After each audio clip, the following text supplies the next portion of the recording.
జై శ్రీరామ్. శ్రీమాత్రే నమః. శ్రీ గురుభ్యో నమః. 2026 సంవత్సరం మార్చి నెల 11వ తారీఖు ఖగోళంలో గోచారంలో ఒక విశిష్ట అంశం చోటు చేసుకుంటుంది. దేవగురువైన బృహస్పతి వక్రత్యాగం మార్చి 11వ తారీఖు జరుగుతుంది 2026 సంవత్సరం. తదుపరి జూన్ 2వ తారీఖు, జూన్ మొదటి వారం వరకు, మొదటి వారానికి ఆయన కర్కాటక రాశిలో ఆయన బంగారు పాదాన్ని మోపుతున్నారు.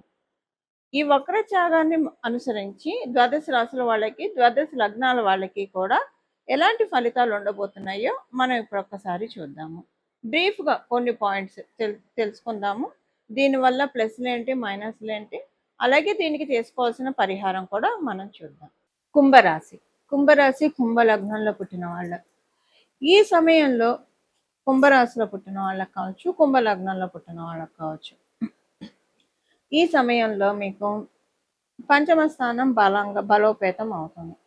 కాకపోతే పంచమంలో మిథున రాశి అవడం వల్ల అక్కడ గురు భగవానుడు స్థానం అంత మంచి స్థానం కాదు. అందువల్ల ఏంటంటే మీకు ప్రత్యేకించి డైరెక్ట్గా వచ్చే ఇబ్బందులు అయితే ఏవి ఉండవు. అయితే మీకు ఎల్డర్ సిబ్లింగ్స్ ఉంటాయి, అక్కలు కానీ అన్నలు కానీ ఉంటాయి. వాళ్ళతోటి మీకు మనస్పర్ధలు రావడానికి మనస్పర్ధలు వస్తాయి. లేదా వాళ్ళకి ఫైనాన్షియల్గా బాగా బాగా ఇబ్బందులు పడతారు. ఇది మీ ఫ్రెండ్స్ కూడా వర్తిస్తుంది. ఒకవేళ మీకు ఎల్డర్ సిస్టర్స్ లేకపోతే ఎల్డర్ బ్రదర్స్ అయితే ఫ్రెండ్స్ వస్తారు అక్కడ, లేదా మీ కొలీగ్స్ వస్తారు, లేదా మీరు ఎవరితో అయితే ఇప్పుడు ఉద్యోగంలో వ్యాపారంలో ఎవరితో అయితే ఫ్రెండ్షిప్ ఉందో వాళ్ళు వస్తారు. ఇదేంటంటే వాళ్ళకి కొంచెము ఫైనాన్షియల్ మ్యాటర్స్లోనే ఉంటుంది. మీ ఎల్డర్ సిబ్లింగ్స్కి ఫైనాన్షియల్ మ్యాటర్స్లో బాగా ఇబ్బందులు, లేదా వాళ్ళకి మీకు ఏమైనా చిన్న చిన్న మనస్పర్ధలు రావడానికి అవకాశం ఉంటుంది. ఇది కేవలంగా అంటే వయోవృద్ధులకి ఈ పాయింట్ అప్లికేబిలిటీ ఉండదు. అంటే వయసులో పెద్దవాళ్ళకి ఈ పాయింట్ వర్తించదు. అలాగే విద్యార్థిని అయితే అప్పుడు కూడా ఈ పాయింట్ వర్తించదు. విద్యార్థిని కాకపోయినా, సీనియర్ సిటిజన్స్ కాకపోతే డెఫినెట్గా మీరు గృహిణీలైనా ఎవరైనా సరే ఈ పాయింట్ వర్తిస్తుంది. కొంచెం చూసుకోవాలి. మీ ఎల్డర్ సిబ్లింగ్స్ తోటి మాట్లాడేటప్పుడు ఒకసారి చూసుకోండి. బట్ ఇది ఒక రకంగా మంచి జరుగుతుంది, వాళ్ళ మీద ఉన్న పీడ పోతుందనే ఇక్కడ మీరు తెలుసుకోవాలి. ఒకవేళ వచ్చినా కూడా మీకు వాళ్ళకి మధ్య ఏమన్నా దిష్టి ఉంటే ఆ దిష్టి పోతుంది. మీ ఇద్దరికి కూడా ఏకకాలంలో దిష్టి పోతుందని ఇక్కడ మనం కౌంట్ చేయాలి. ఇంకొక విషయం ఏంటంటే ఫైనాన్షియల్ మ్యాటర్స్లో మీకు చాలా బాగా ఉంటుంది. ఫైనాన్షియల్ మ్యాటర్స్లో చాలా జీవం పడుతుంది. సంతాన రీత్యా చాలా బాగా ఉంటుంది.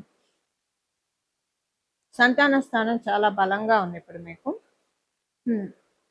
మీ ఇంట్లో ఏవైనా శుభకార్యాలు తలపెడితే కనుక, అంటే మీ శుభకార్యాలు అంటే మీ ఎల్డర్ సిబ్లింగ్స్కి సంబంధించిన ఏమైనా ఈవెంట్స్ ఉంటే మీరు అటెండ్ అవ్వాల్సి వస్తే కనుక అక్కడ మీకు అవమానకరంగా అనిపిస్తుంది. అంటే కేవలంగా ఇది మీకే ఉంటుంది, మీ ఫ్యామిలీ మెంబర్స్ కూడా ఉండదు.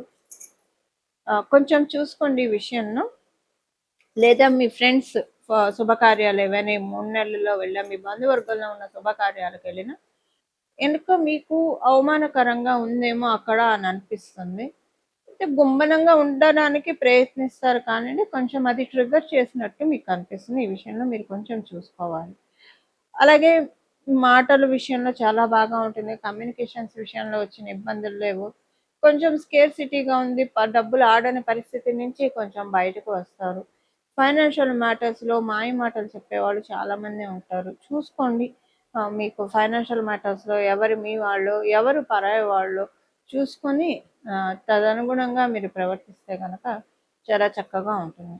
ఇవి కుంభరాశి కుంభలగ్నంలో పుట్టిన వాళ్ళ యొక్క ఫలితాలు. ఇప్పుడు చేసుకోవాల్సిన పరిహారం వచ్చి ప్రతిరోజు కూడా సాయంత్రం పూట, ఉదయం పూట, మీకు ఒకవేళ ఉదయం కుదరకపోయినా సాయంత్రం మటుకు స్కిప్ అవ్వకుండా చేయాల్సింది. సాయంత్రం 6 నుంచి 7 లోపల చేయాల్సిన పరిహారం. ఒకవేళ మీరు ఆఫీసులో ఉంటారు, కుదరదు అనుకుంటే ఇంటికి వచ్చాకైనా రాత్రి పడుకునే లోపలైనా చేయొచ్చు. పొద్దున సాయంత్రం 2 పూట్ల చేస్తే మంచిది. కుదిరిన వాళ్ళు, అవకాశం ఉన్నవాళ్ళు ఉదయాన్నే 6 నుంచి 7 లోపల, అలాగే సాయంత్రం 6 నుంచి 7 లోపల. అది కుదరని వాళ్ళు మీరు ఎప్పుడైనా సరే ఉదయాన్నే మీరు స్నానం చేసిన తదనంతరం చేయండి. ఇది వచ్చేసేసి 3 సార్లు చంద్రశేఖర అష్టకం పఠించాలి. చంద్రశేఖర పాహిమాం, చంద్రశేఖర రక్షమాం, ఈ అష్టకాన్ని, చంద్రశేఖర అష్టకాన్ని పఠించడం వల్ల ఇప్పుడు గురు భగవానుడు జీవకారకుడు. జీవకారకుడైన గురు భగవానుడు కర్కాటక రాశిలో ఉచ్చ స్థానంలో ఆయన ప్రవేశించడానికి ముందుగా చంద్రశేఖర అష్టకం చదువుకోవడం వల్ల అపమృత్యు దోషాలు తొలగిపోతాయి. అంటే చంద్రశేఖర అష్టకం ఎవరైతే పఠిస్తారో వాళ్ళు యమధర్మరాజుకి భయపడక్కర్లేదు అని మనకి ఆ అష్టకంలోనే ఉంటుంది. అంటే అపమృత్యు దోషాలంటే ఒక్కొక్కసారి మనిషి ప్రాణానికనే కాదు, మనకొచ్చే సమస్యలు కూడా అలాంటివే. ఇప్పుడు మనకేదన్నా యాక్సిడెంట్ ఏదైనా జరిగితే అది శరీరానికి జరుగుతుంది. ఓకే. ఒక్కొక్కసారి అవమానాలు కావచ్చు, లేదా పరిస్థితుల రీత్యా మనసు చాలా బాధపడుతుంది, కలత చెందుతుంది. అంటే అది మనసుకు జరిగిన యాక్సిడెంట్‌గా మనం భావించుకోవాలి. సో, ఇలాంటివేవైనా సరే మన జీవితాల్లోంచి అంటే ఏ దౌర్బల్యం అయినా సరే, ఆర్థికంగా కావచ్చు, మానసికంగా కావచ్చు, ఆరోగ్యరీత్యా కావచ్చు, ఏ రకమైన సమస్యలు ఉన్నా సరే చంద్రశేఖర అష్టకం చదువుకుంటే చాలా మంచిది. మీకు చదవడానికి కుదరకపోతే కనీసం వినండి, 3 సార్లు వినండి. 3 సార్లు చదివితే మంచిది. మామూలుగా కూడా మనకి అనురాధ ప్రతి నెల కూడా అనురాధ నక్షత్రం ఉన్న రోజు కనుక చంద్రశేఖర అష్టకం చదివినా విన్నా కూడా చాలా మంచి మార్పులు మన జీవితంలో చోటు చేసుకుంటాయి. ఎందుకంటే మనకి దీర్ఘాయువునిచ్చేది 9 గ్రహాల్లో లాంగ్విటీనిచ్చేది సాటర్న్, శనేశ్వరుడు. అనురాధ నక్షత్రం శనేశ్వరుడికి సంబంధించిన నక్షత్రం. ఈ నక్షత్రం రోజు అనారోగ్యంలో ఉన్న వాళ్ళు కావచ్చు, లేదా ఆరోగ్యం కోరుకున్న వాళ్ళు కావచ్చు, జీవితంలో అంతా సాఫీగా సుఖంగా సాగిపోవాలని కోరుకున్న వాళ్ళు, ఎవరితోటి ఎలాంటి భేదాభిప్రాయాలు లేకుండా అంతా కూడా చక్కగా మన జీవితం సాగిపోవడానికి ఇలా మనకి రకరకాల కోరికలు ఉంటాయి. అలా ఉన్నవాళ్ళు అనురాధ ప్రతి నెల కూడా అనురాధ నక్షత్రం రోజు ఇది చదువుకుంటే చాలా మంచిది. ఇప్పుడైతే మనకి గోచారంలో ఈ విశేషాంశం ఉండడం వల్ల ప్రతిరోజు చంద్రశేఖర అష్టకం 2 పూట్ల ఉదయం మరియు సాయంత్రం 3 సార్లు, ఉదయం 3 సార్లు, సాయంత్రం 3 సార్లు చదవడం కానీ వినడం కానీ చేయండి. గురు భగవానుడు తర్వాత మీకు ఇచ్చే రిజల్ట్స్ చాలా అత్యద్భుతమైన ఫలితాలను ఆయన అందిస్తాడు. మనకి పరాశర సంహితలో ఒక విషయం ఉంటుందండి.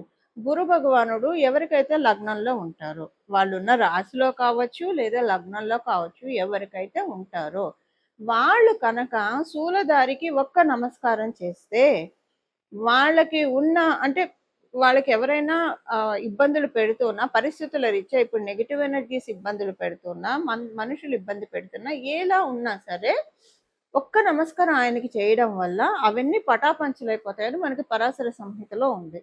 శూలధారి అంటే పరమేశ్వరుడు. మన అంటే ఇంకా మనకి శూలధారులు చాలా మంది ఉన్న మన దేవీ దేవతలు ప్రధానంగా గురు భగవాన్ అంటే పరమేశ్వరుని సూచిస్తారు. చేయడం వల్ల చాలా మంచి ఫలితాలు వస్తాయి.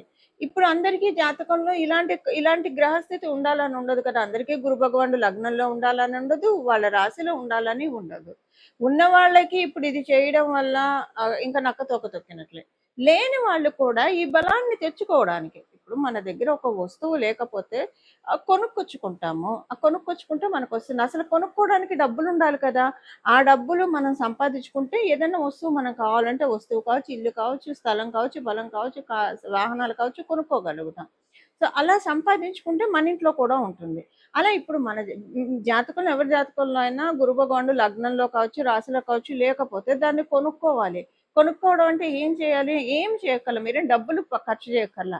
మీ సమయాన్ని వెచ్చించాలి. మీ సమయాన్ని వెచ్చించి ప్రతిరోజు 3 సార్లు కనుక జూన్ వరకు ఉదయాన్నే సాయంత్రం చదవడం వల్ల మీ జన్మజాతకంలో లగ్నంలో లేదా రాశిలో గురు భగవానుడు ఉన్నా లేకపోయినా కనీసం 3 years వరకు మీరు అలాంటి తదనుగుణమైన ఫలితాలను తీసుకోవడానికి ఒక ఎలిజిబిలిటీని తెచ్చుకున్నట్లు అవుతుంది. ఒక ఎలిజిబిలిటీ.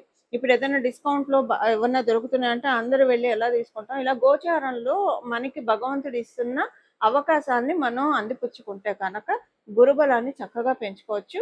ఇప్పుడైనా కదా, నేను మళ్ళీ ఇంకొకసారి చెప్తున్నాను, ప్రతి నెల అనురాధ నక్షత్రం ఉన్నప్పుడు కూడా చంద్రశేఖర అష్టకాన్ని 3 సార్లు ఎవరైతే చదువుతారో, శ్రద్ధతో భక్తితోటి చదువుతారో వింటారో వాళ్ళకి చాలా అంటే చాలా ఉత్తమమైన ఫలితాలు వస్తాయి.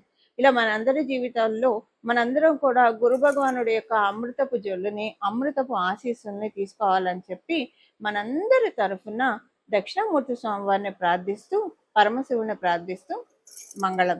నమో భగవతే వాసుదేవాయ.